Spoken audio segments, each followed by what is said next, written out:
Alara had always thought dying would feel different than this. Not slower, not this specific kind of slow, where you had time to notice the shape of the man's hands as he tied the rope around your wrists, gentle almost, like he regretted it. Not this kind of slow, where you could count the beams in the ceiling of a stranger's bedroom and wonder if this was the last room you'd ever see. She was wrong, obviously. She wasn't dying. She was getting married. Some days those felt like the same thing. 3 weeks earlier, none of this had existed.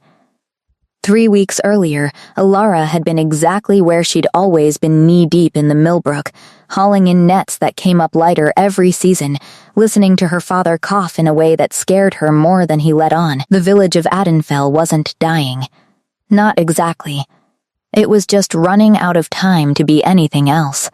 3 bad harvests, a sickness that had taken the Hendersons' youngest boy last winter, a debt to the crown that the elders spoke about only in whispers, like saying it too loud might make the collectors arrive sooner. And then, the letter came. Alara remembered exactly where she was standing when her father read it out loud at the town hall pressed against the back wall, half listening, more interested in whether Marisol had saved her a seat.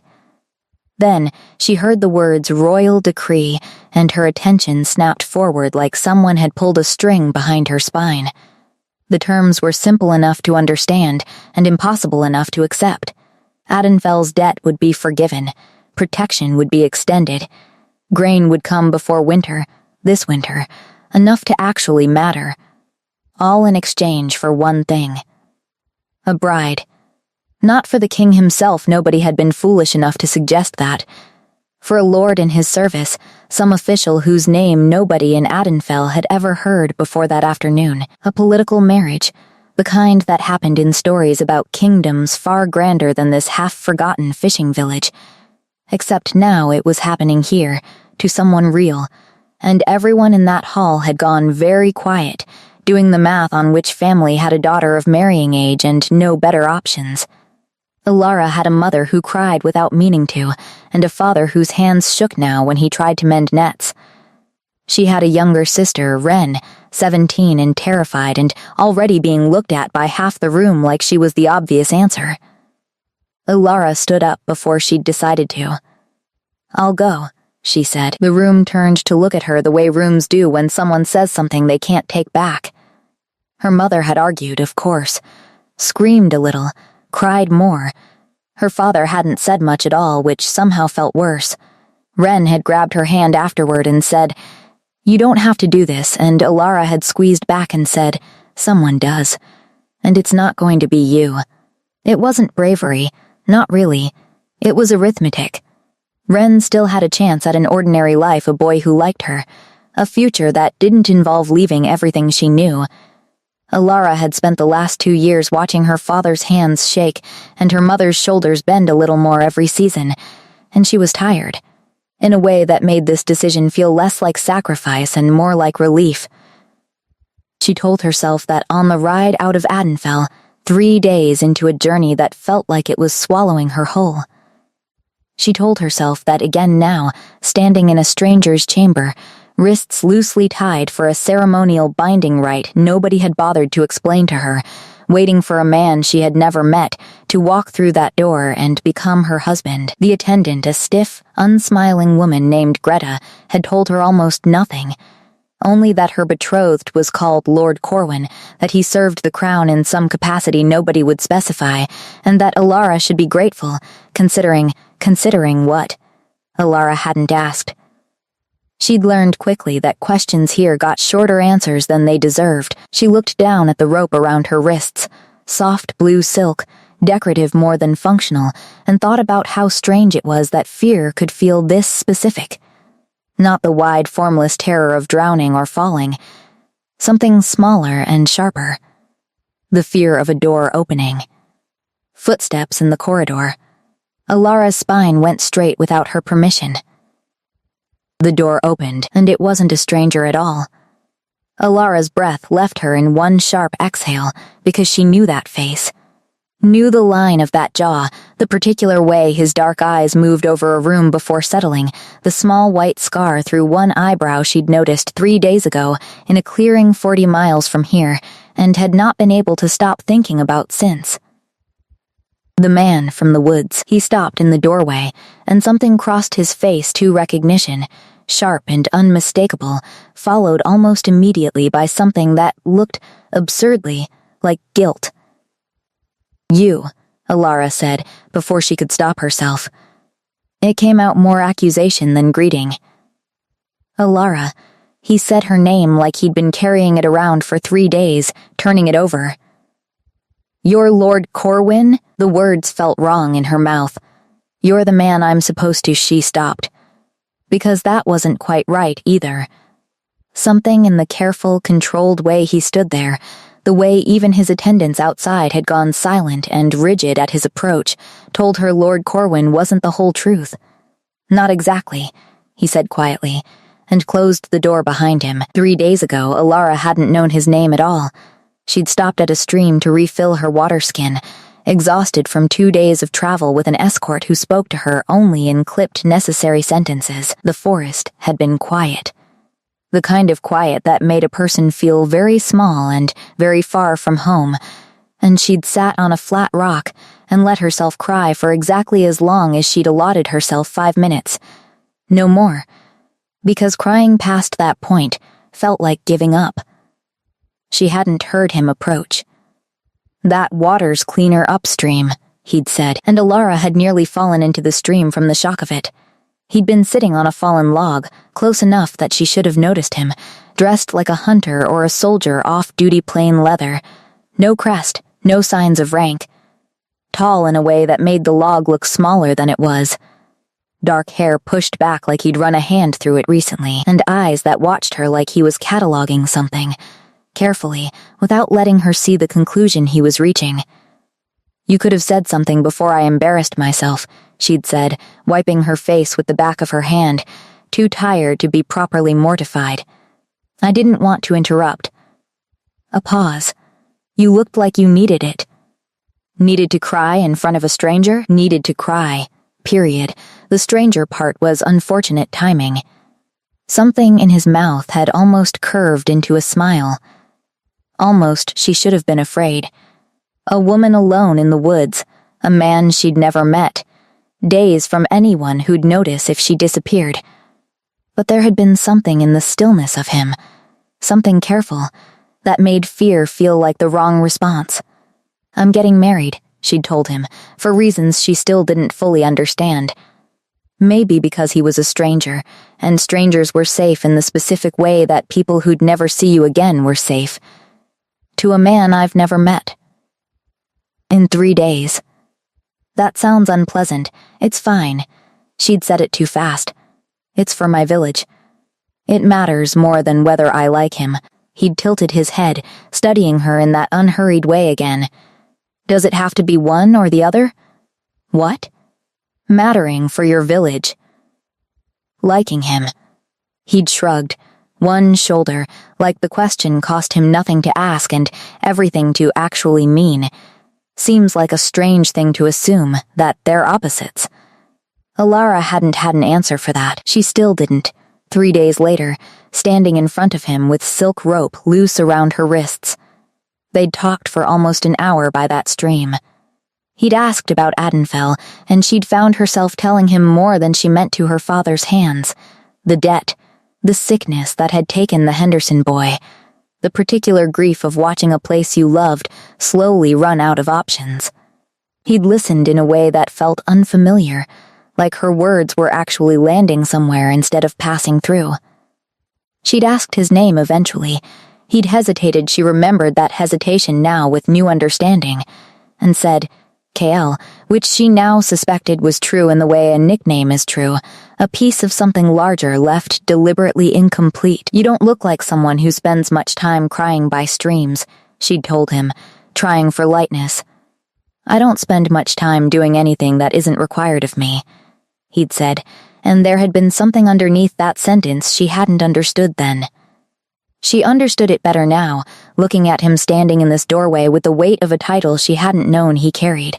"You should go," he'd said eventually, glancing at the fading light. "Your escort will worry. Will I see you again?" "Maybe," he'd stood, and for a moment looked like he wanted to say something else, something that didn't make it out. "Good luck, Alara, with the wedding."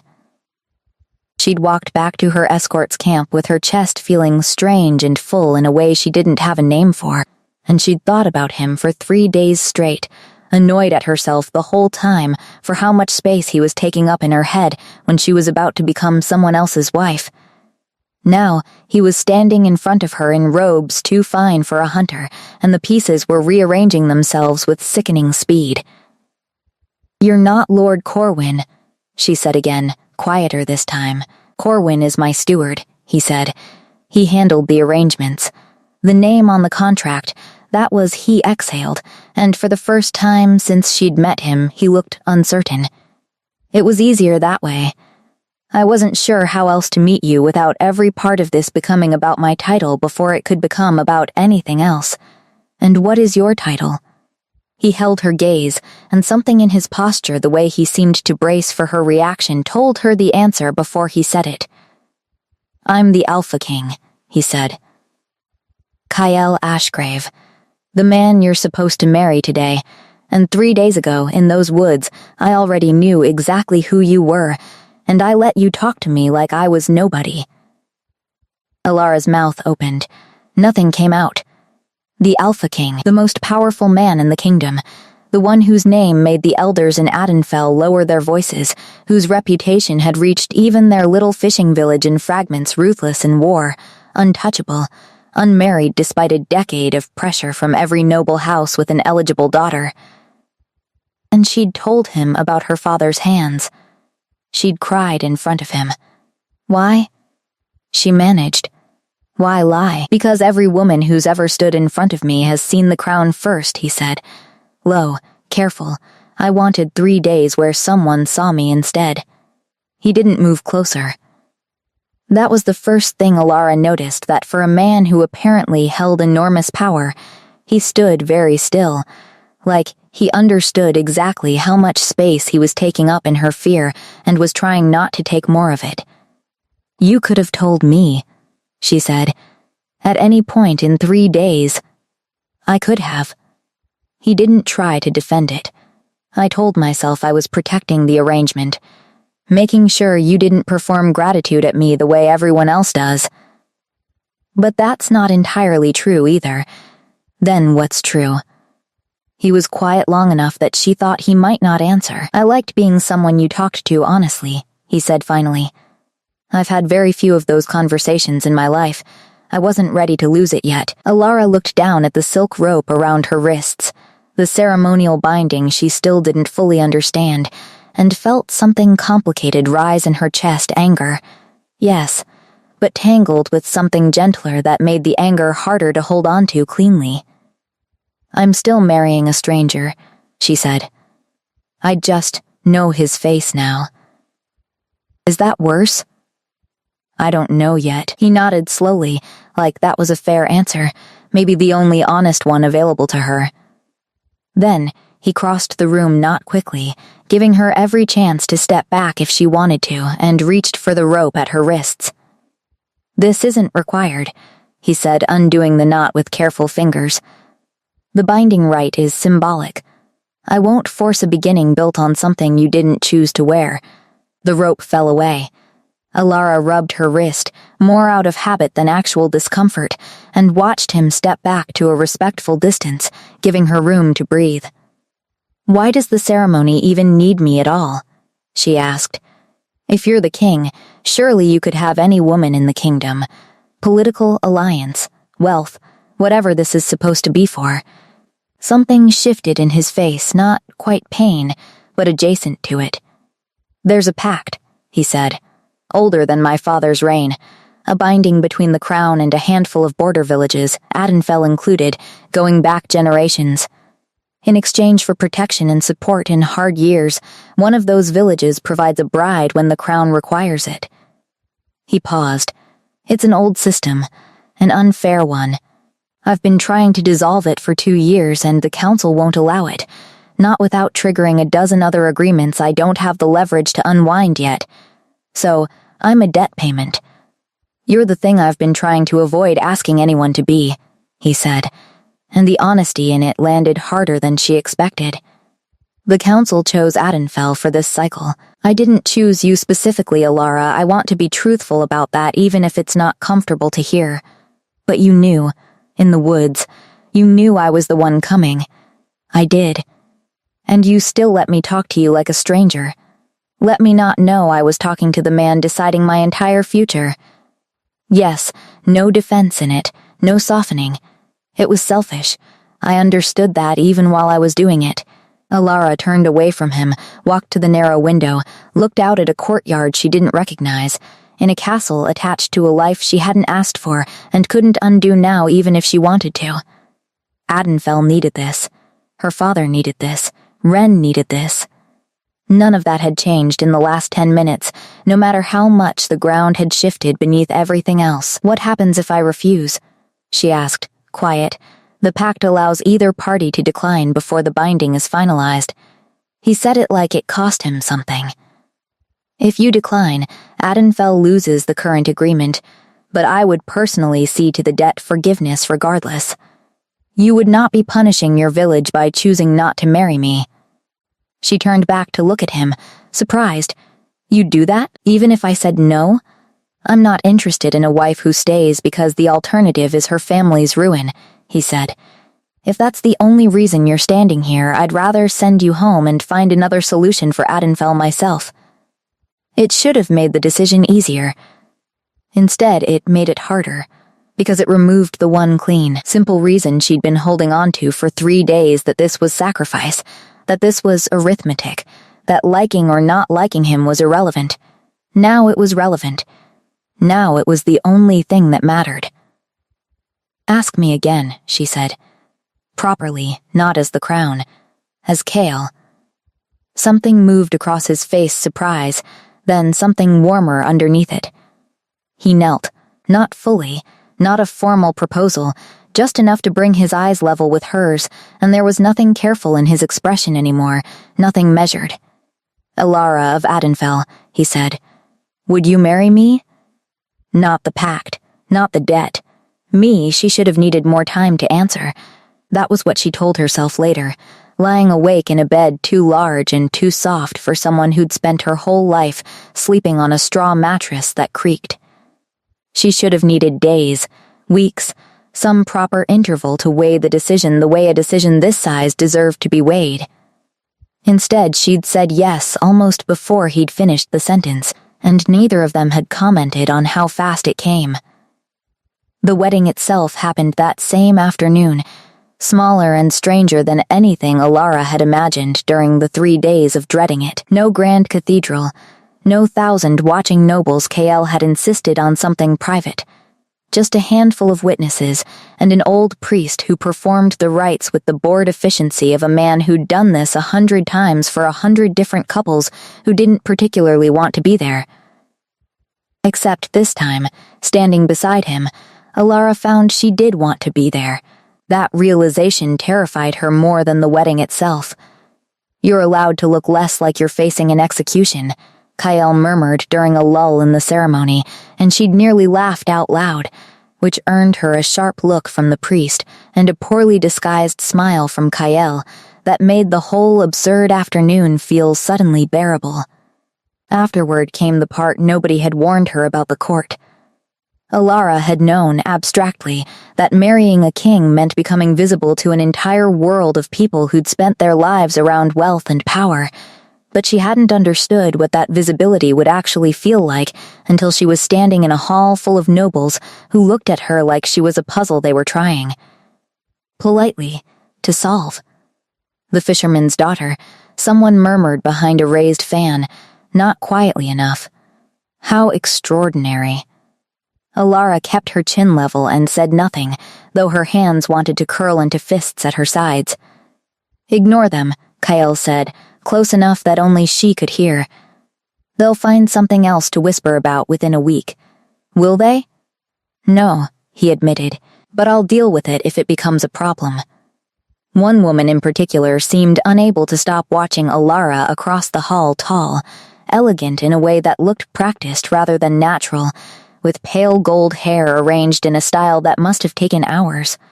Lady Sarah, Alara would learn later, daughter of one of the kingdom's oldest houses. The woman half the court had assumed would eventually become queen. Sarah's expression when their eyes met was not hostile exactly. It was something colder and more controlled than hostility, the look of someone recalculating a plan they'd spent years constructing. "That's Lady Sarah," Kael said, following her gaze. Her family's held influence at court for 3 generations. She's not someone to underestimate, but she's not someone you need to fear either. She looks like she disagrees with that assessment. Kael's jaw tightened slightly. She had certain expectations, ones I never encouraged, whatever she may have told herself. I'll speak to her if it becomes necessary. It did become necessary, though not that night. That night, Alara was led to chambers so large they made her feel absurdly small, dressed in nightclothes finer than anything she'd owned in her life, and left alone with a husband she'd known properly for less than 4 days. "You don't have to be nervous," Kael said, watching her from across the room with the careful stillness she was beginning to recognize as deliberate, a big man consciously making himself smaller, softer, safer. "I'm not nervous," Alara said, which was a lie, and judging by his expression, not a convincing one. "We don't have to do anything tonight you're not ready for," he said. "The marriage is legally binding regardless. Nobody requires proof beyond the ceremony itself." She appreciated that more than she knew how to say. Appreciated, too, that when she finally crossed the room and sat beside him, he didn't reach for her first waited, patient in a way that felt like its own kind of gift, until she reached for him instead. They talked more than anything else that first night. About Adenfell, about the mother who cried without meaning to, about a childhood Kael described in careful edited fragments, a father who'd ruled through fear and expected the same of his son, a mother who died before Kael was old enough to remember her voice clearly, a decade of proving himself to a court that had never fully believed a soft heart could survive inside someone built like a weapon. "Is that what you think you are?" Alara asked. "A weapon? It's what I've been told I am for most of my life," he said. "I've stopped arguing with it." "I don't think that's true," she said, and meant it, and something in his face shifted like he wanted, badly, to believe her. The weeks that followed settled into something Alara hadn't expected, not happiness exactly, not yet, but a kind of careful, growing comfort that surprised her more each day it continued. Kael was patient in ways his reputation had never suggested. He asked about Adenfell constantly, arranged for supplies to be sent ahead of the promised grain shipment. Listened when she worried about her father's hands and her mother's tired shoulders, like those worries mattered as much as any counsel matter on his desk. He was gentle with her in ways that felt deliberate, like a man handling something he was terrified of breaking. But there were other moments where she caught glimpses of the Alpha King the court whispered about, the one whose name made grown soldiers straighten their spines. She witnessed it once during a council meeting she wasn't meant to attend, but had wandered into by accident. Watching a man twice her size go pale and stammering under the weight of Kael's controlled, quiet fury over a supply shortage that had cost lives at the border. "You looked terrifying in there," she told him later, only half joking. "I am terrifying," he said simply. "I've spent years being terrifying on purpose. It's kept this kingdom stable in ways gentleness never could have. And with me, with you I don't have to be anything except what I actually am." He'd said it like a confession, like it embarrassed him slightly to admit how much easier that felt. She believed him.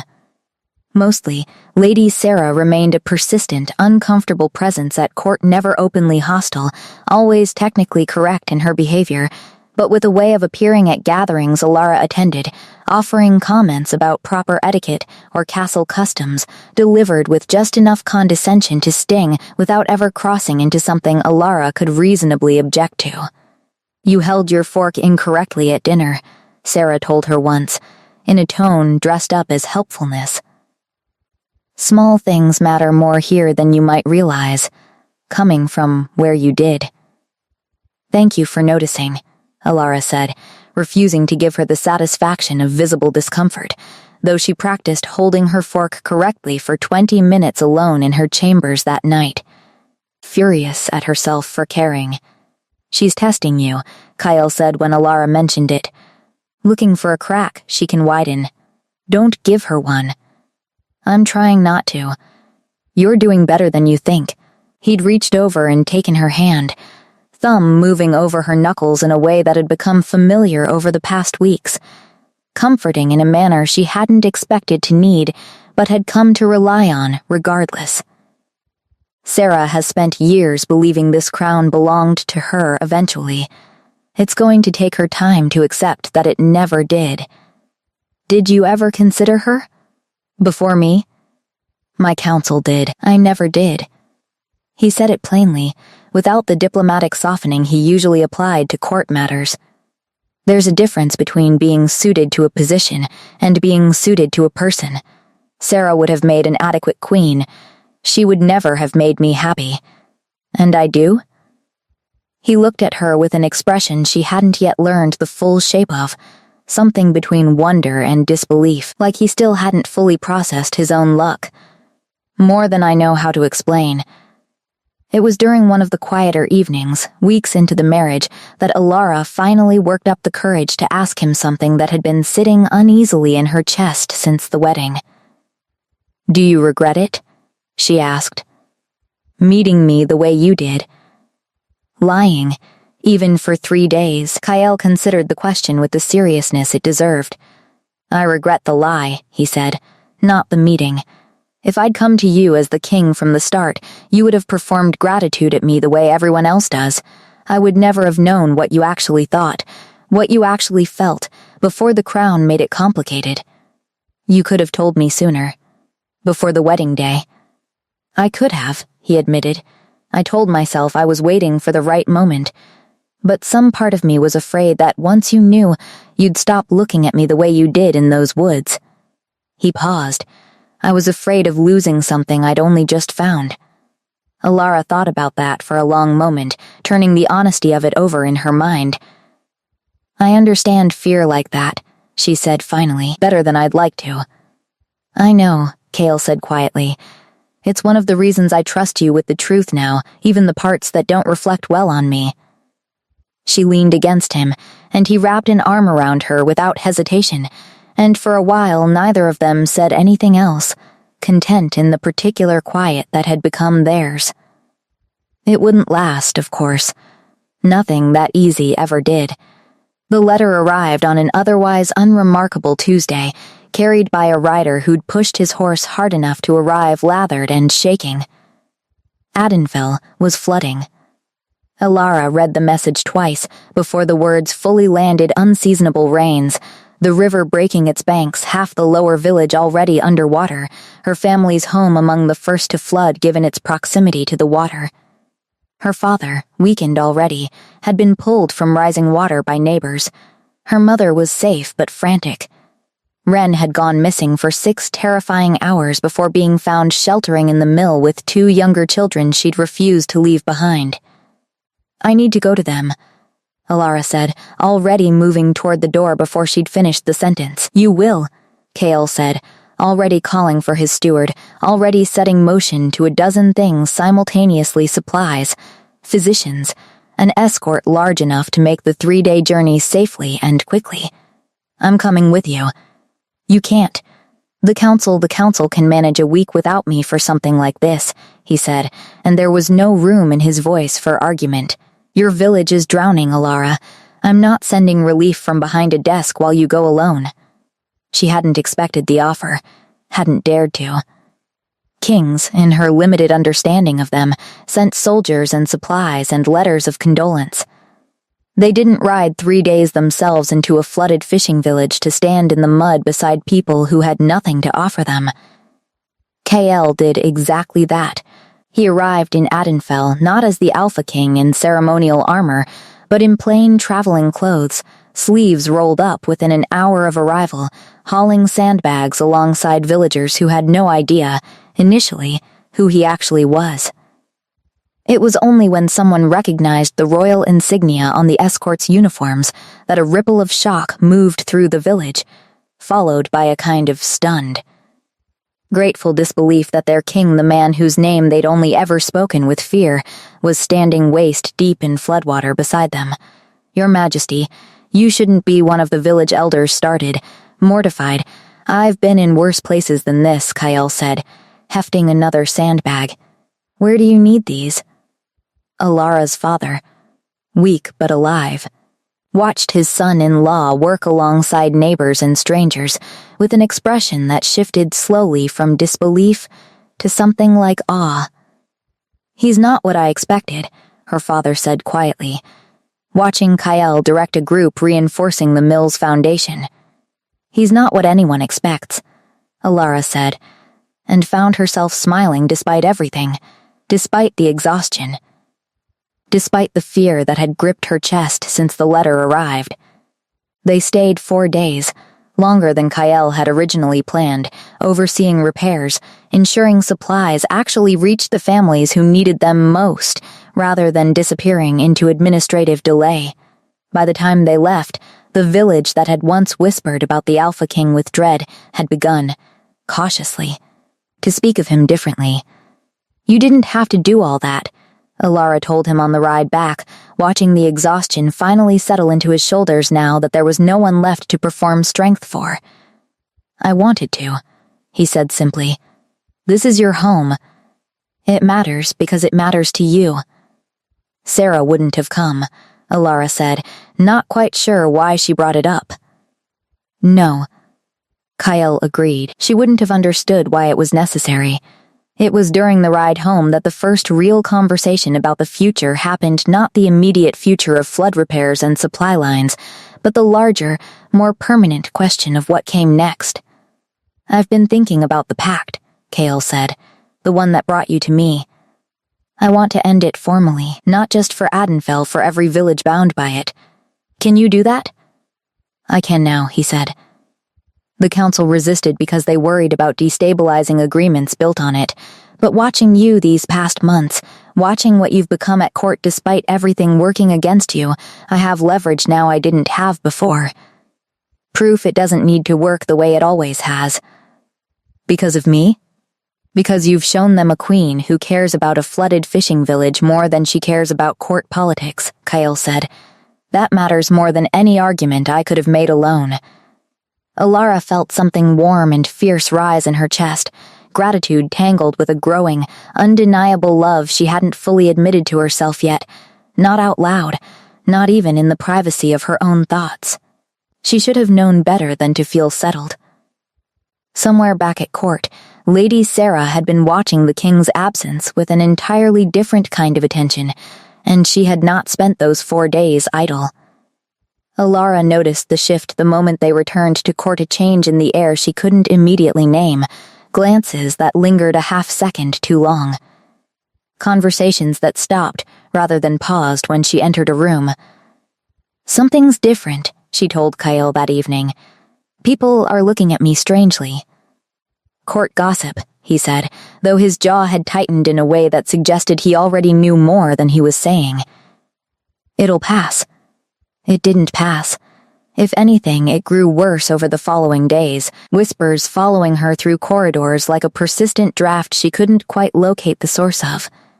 It was Kyle's steward, Corwin, the real Corwin, kind-faced and apologetic in a way that suggested he hated being the one to deliver this, who finally told her the truth. "There's a rumor circulating," Corwin said carefully, "that you were already promised to someone in Adenfell before the marriage. That the king was deceived into this union." Alara felt the floor tilt slightly beneath her. "That's not true. There was no one. I believe you," Corwin said. "But belief and proof are different currencies at court, and someone has been very effective at spreading the first while withholding the second." "Sarah," Alara said, not a question. Corwin's silence was answer enough. The rumor gained weight over the following days in ways that frightened Alara more than she wanted to admit a supposed letter, never actually produced, but referenced constantly, describing a village sweetheart Alara had abandoned to marry the crown. A witness, unnamed, who claimed to have seen the two of them together before her departure for the capital. "It's fabricated," Alara told Kale, desperate for him to believe her even though he'd never once questioned it aloud. "There's no truth in any of it." "I know," Kale said, and meant it, but the frustration in his voice was new, sharper than she'd heard from him before. Knowing and proving are different things, and Sarah has structured this carefully enough that direct denial only fuels it further. "What do we do?" "We wait for her to overreach," Kyle said. "People this careful eventually make a mistake. When she does, I'll be ready." But waiting felt unbearable, especially as the whispers grew teeth. A noblewoman Alara barely knew made a pointed comment during a court dinner about girls who abandoned village boys for crowns. Another suggested, with false sympathy, that surely the marriage could be annulled if the king had been genuinely misled. Alara found herself doubting things she shouldn't have doubted, not the truth of her own history, but whether Kyle's patience would eventually wear thin under the pressure. Whether love this new could actually survive court politics this determined to destroy it. "You've been distant," Kyle observed one evening, watching her more carefully than she'd realized. "I'm scared," Alara admitted, the honesty costing her more than she expected. Not of the rumors being true. Of what happens if enough people believe them anyway. If the council decides the marriage was built on deception regardless of what actually happened. "The council doesn't decide my marriage," Kyle said, gentler now, understanding the fear beneath her distance. "I do. And nothing Sarah manufactures changes what I know to be true about you. But if it threatens the kingdom's stability, then I deal with the threat directly," he said. "Not by doubting you." It should have reassured her completely. It nearly did, until 3 nights later, when Alara was summoned unexpectedly to a private meeting room by a servant claiming urgent business regarding her family in Adenfell, a summons that turned out to be nothing of the sort. Lady Sarah was waiting alone when Alara arrived, composed and cold in a way that made the room feel colder too. "I wanted to speak with you honestly," Sarah said, "before this goes further than either of us would like." "There's nothing honest about what you've been spreading," Alara said, refusing to let her voice shake. "Perhaps not entirely," Sarah conceded, unbothered. "But perception matters more than truth here, and you've been at court long enough now to understand that, surely, what do you want?" "I want you to leave," Sarah said simply.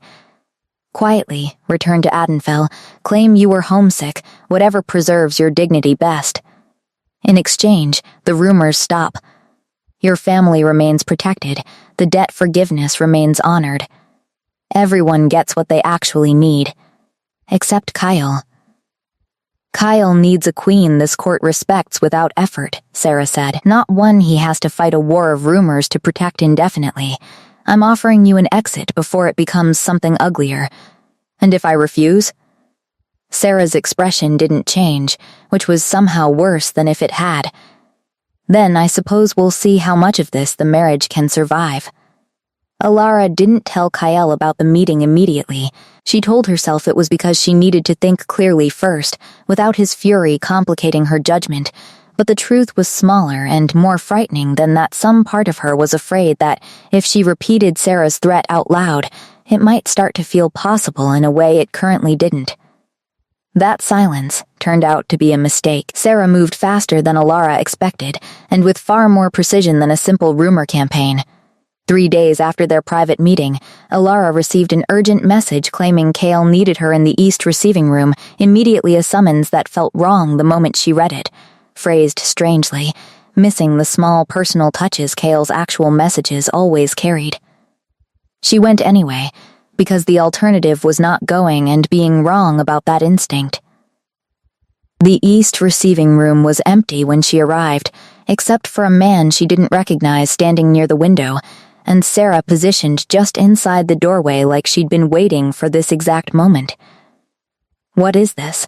Alara asked, already understanding, with sick clarity, that she'd walked into something constructed specifically for her arrival.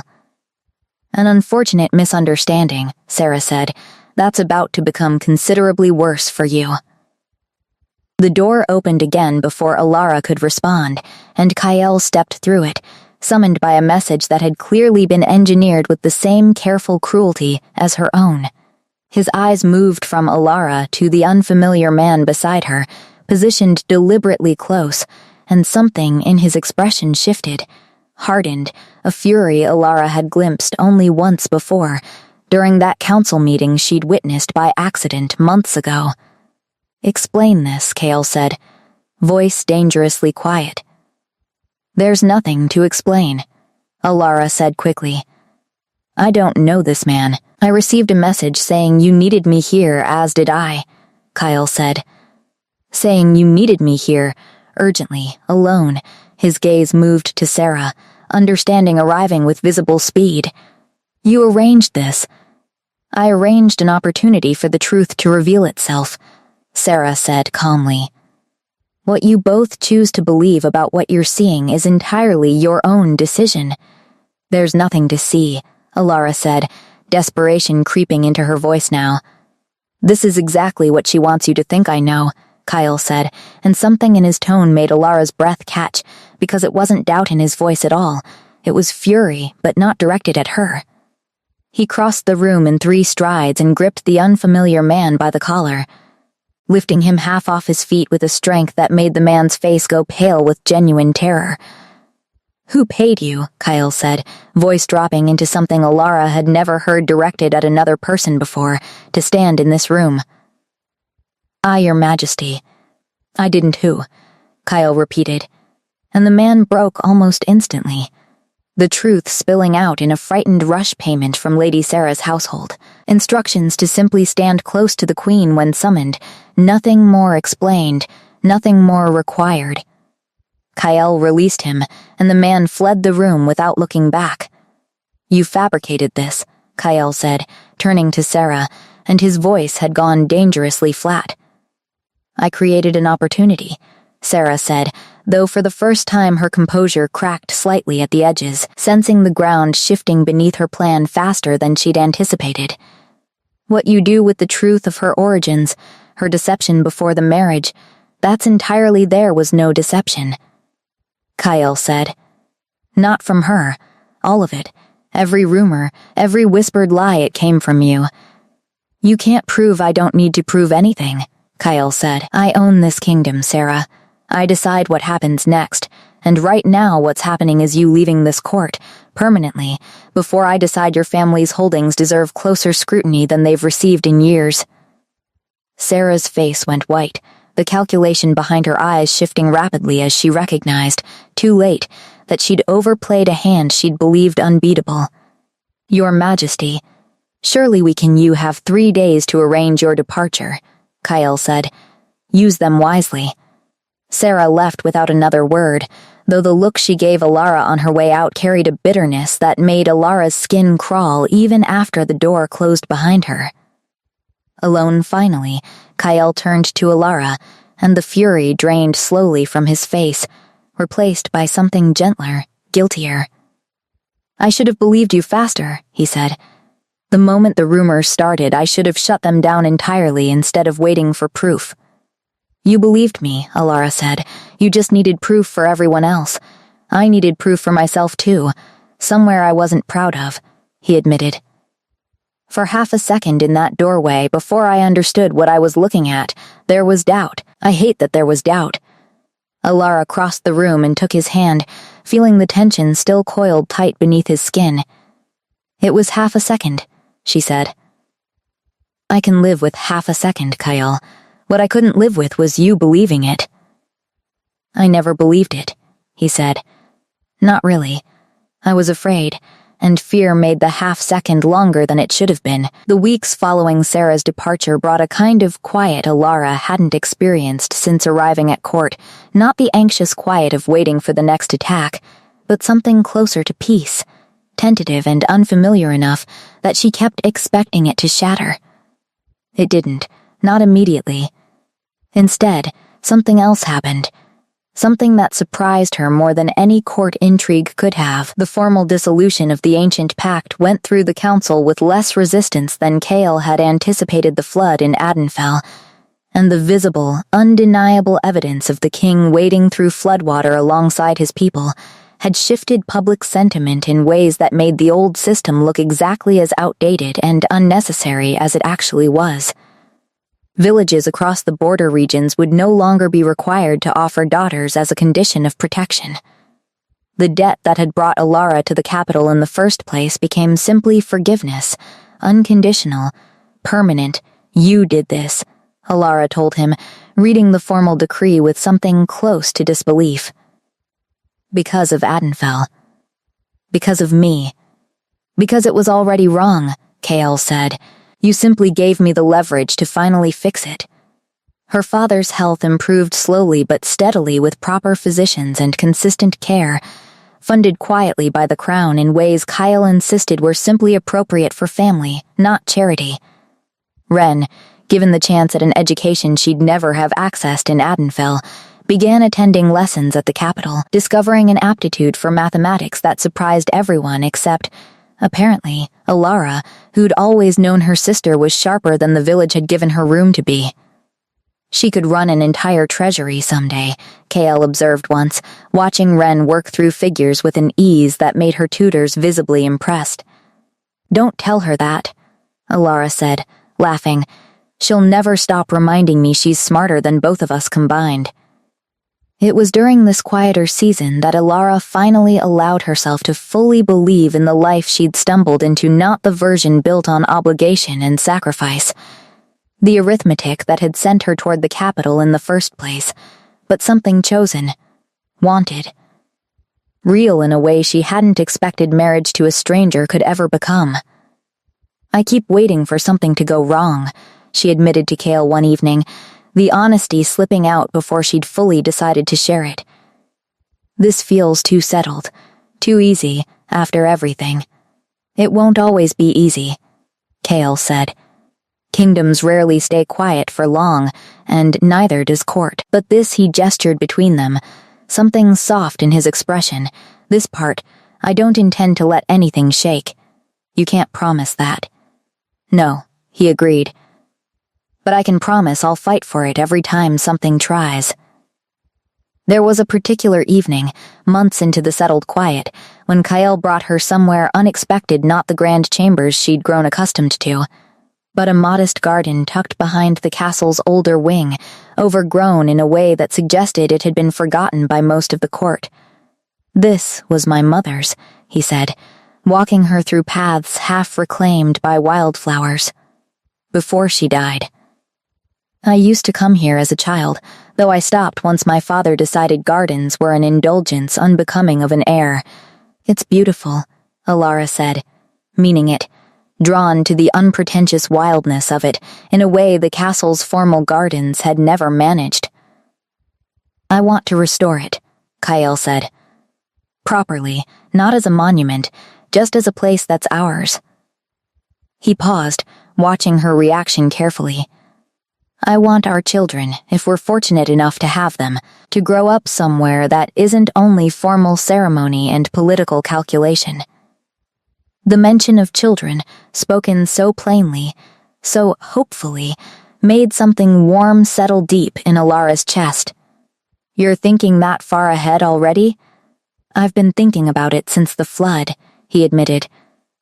"Watching you with the children in that mill, the ones Ren refused to leave behind, I understood something about you in that moment I hadn't fully understood before."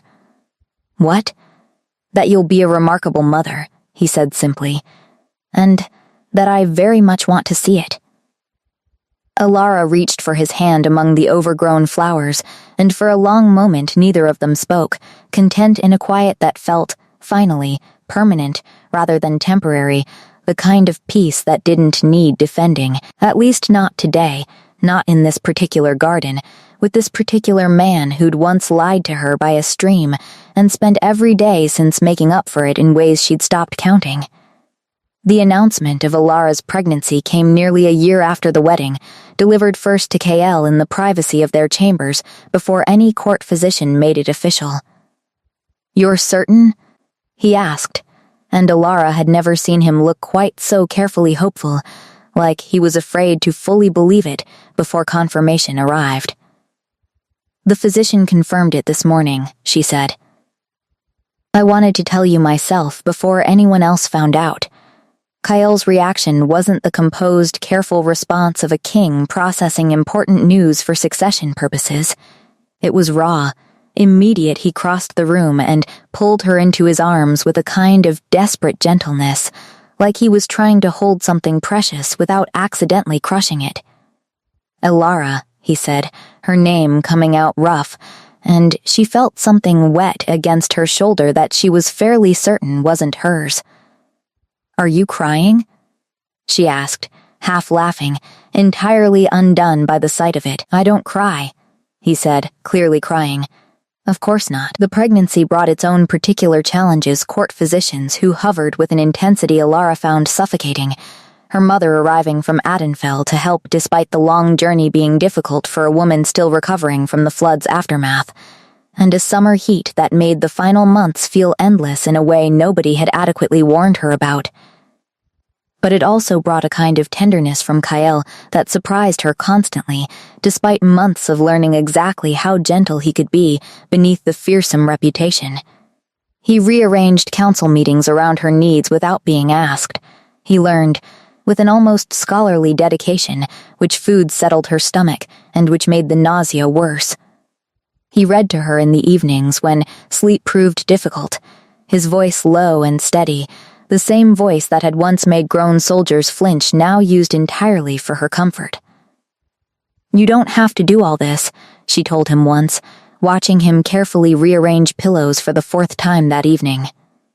"I want to," he said, exactly as he had during the flood. The same simple, unwavering certainty in his voice. "This matters because it matters to you." Ren, now settled into capital life with genuine enthusiasm, visited constantly during the final months, bringing an energy and irreverence that made the long, uncomfortable pregnancy feel more bearable.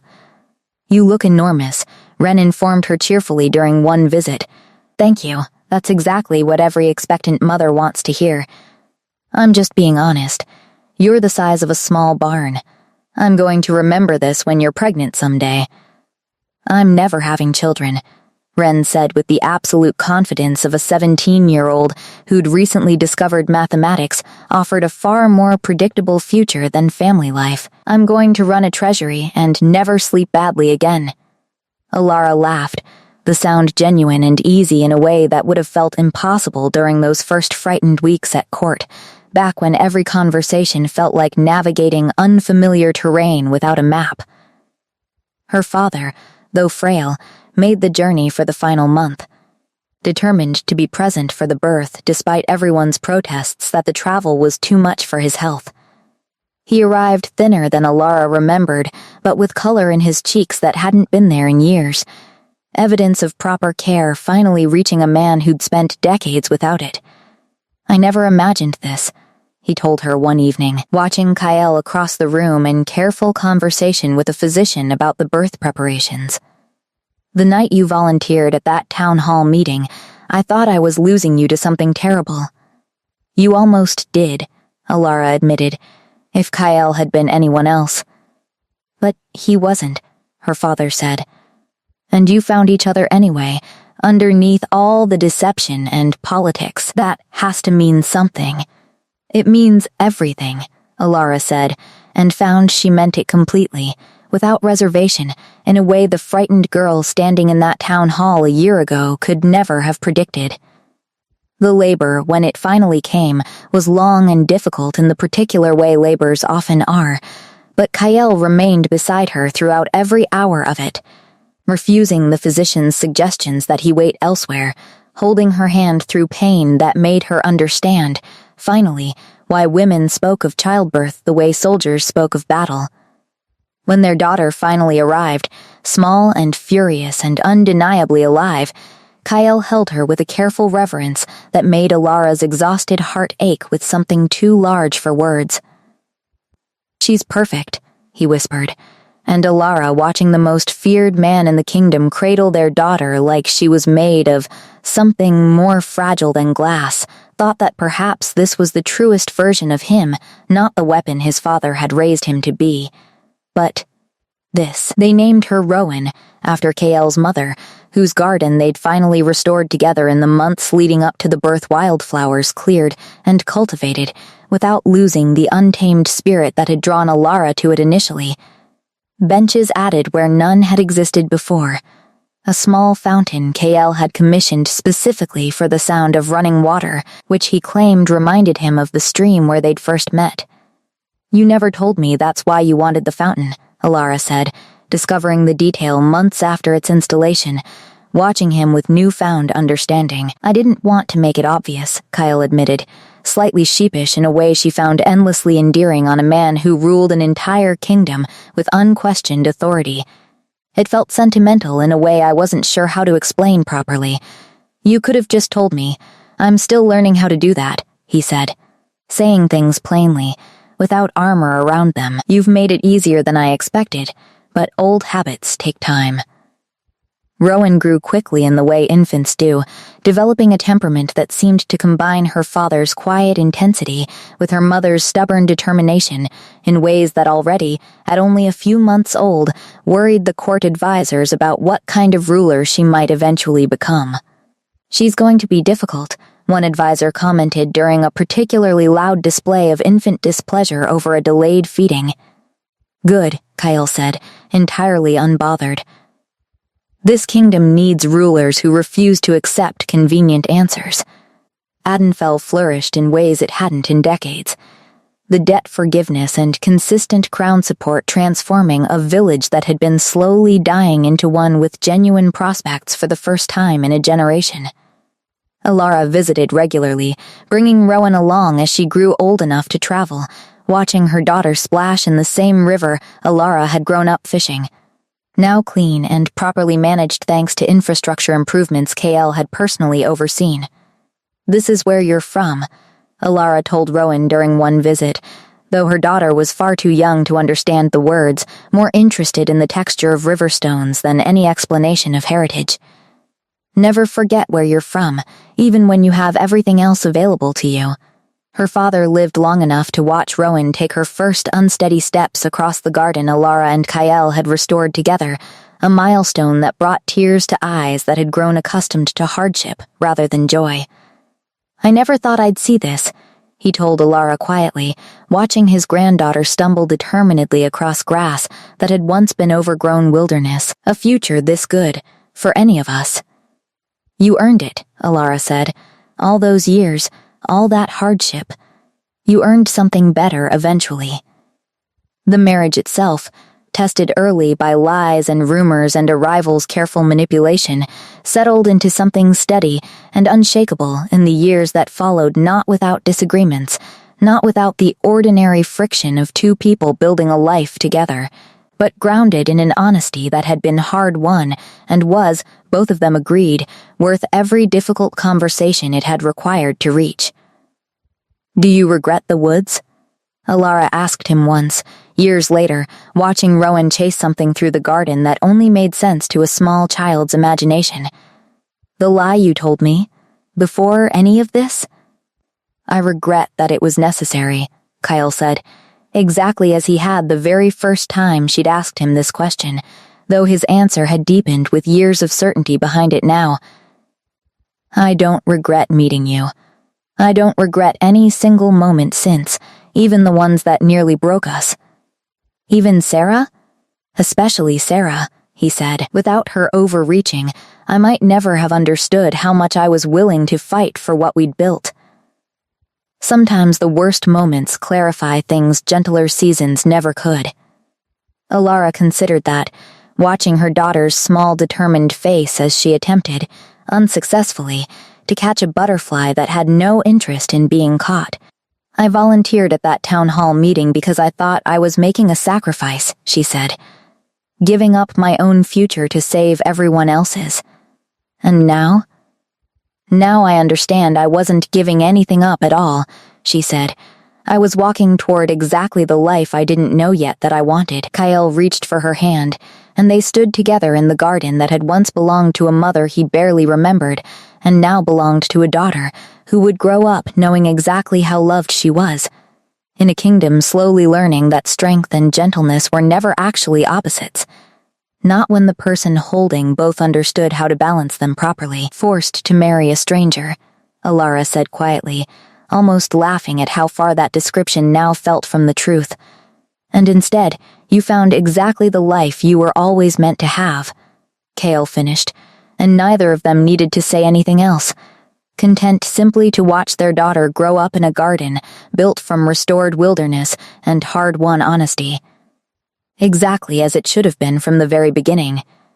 Years passed with the particular gentleness of a life finally settled into its proper shape, and Alara found herself, more often than she expected, thinking back to that terrified girl who'd stood up in a village town hall and volunteered for a fate she'd assumed would be difficult at best, tragic at worst. Rowan grew into a child who asked endless questions, curious about everything from the mechanics of the castle's ancient plumbing to the political structure of the neighboring kingdoms. A curiosity Kael encouraged relentlessly, despite the exhaustion it occasionally produced in tutors unprepared for a princess who refused to accept incomplete answers. "Where do rivers go?" Rowan asked once, standing at the edge of the very fountain Kael had commissioned after they leave here. "To the sea, eventually," Alara told her. "Every river finds its way there in the end, even the ones that take strange, winding paths to get there.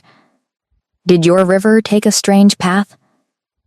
Alara laughed, surprised by the accidental wisdom in a child's simple question. "The strangest path imaginable," she said. "But it led somewhere better than I ever expected."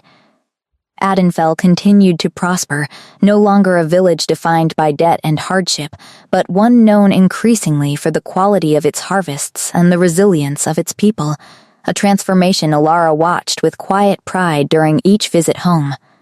Wren, true to her early ambitions, eventually took a position managing crown treasury matters, proving as sharp with numbers as everyone had always suspected, occasionally advising Kyle on matters far beyond what anyone would have predicted for a girl who'd once feared being chosen for the very marriage her sister ultimately volunteered for instead.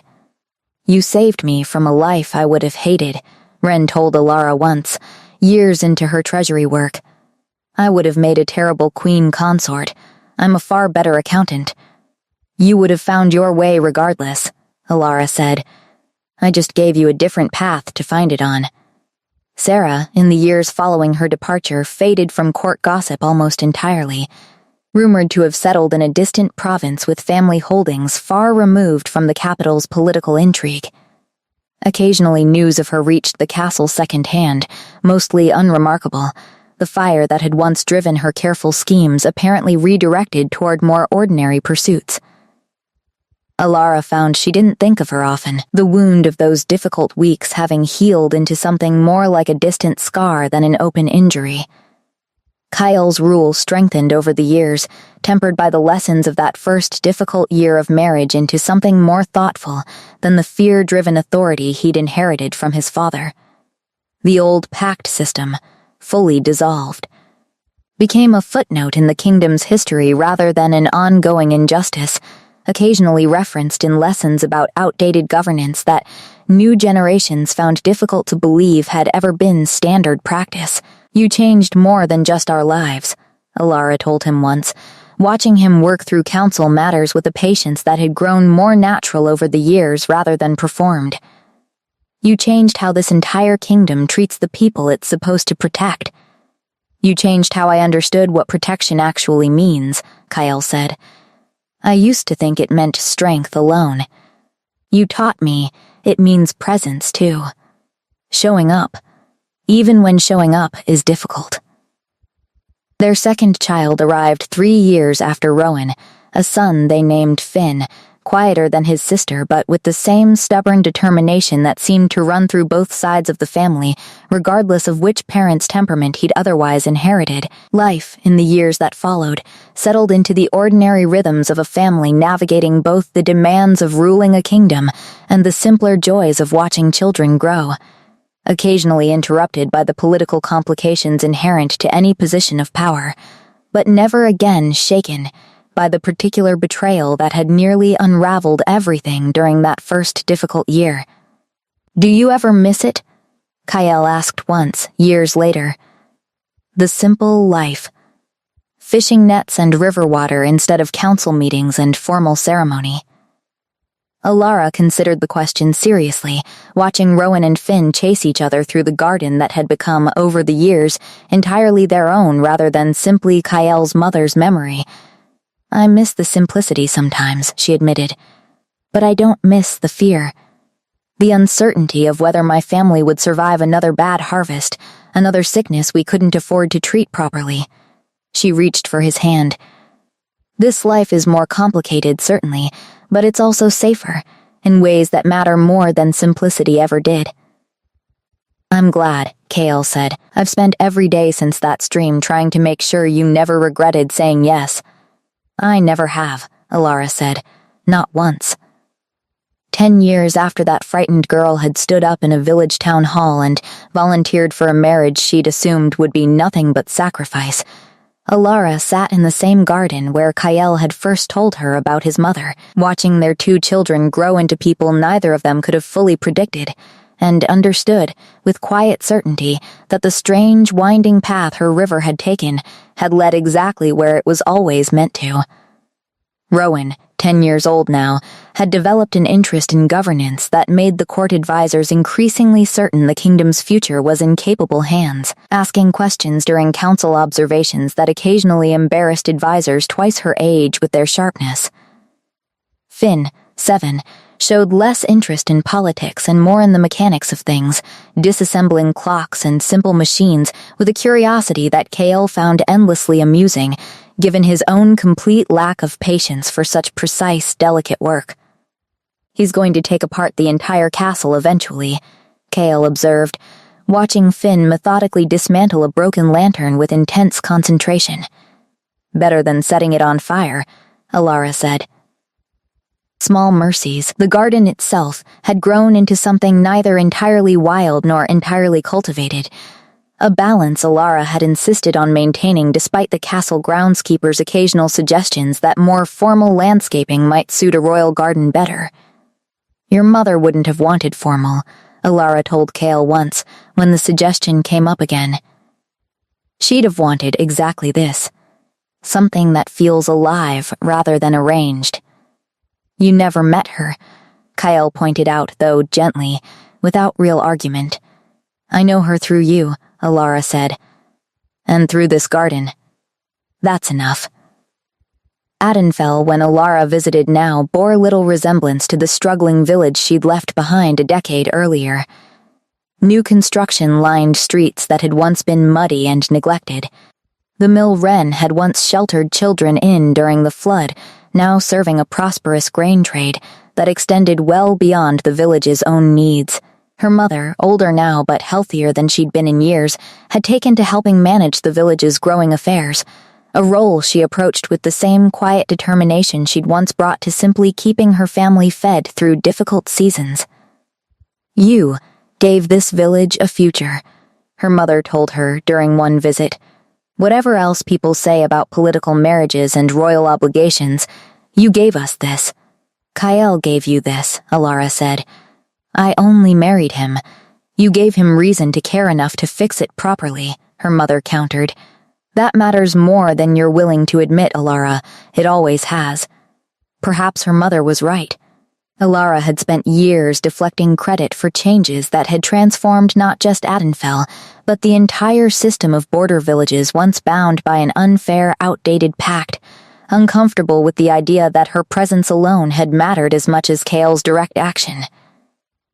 But watching Adenfell now, thriving in ways it never had during her childhood, she allowed herself, finally, To accept that perhaps both things were true simultaneously, that Kyle's power had enabled the change, and her presence had provided the reason for him to use it.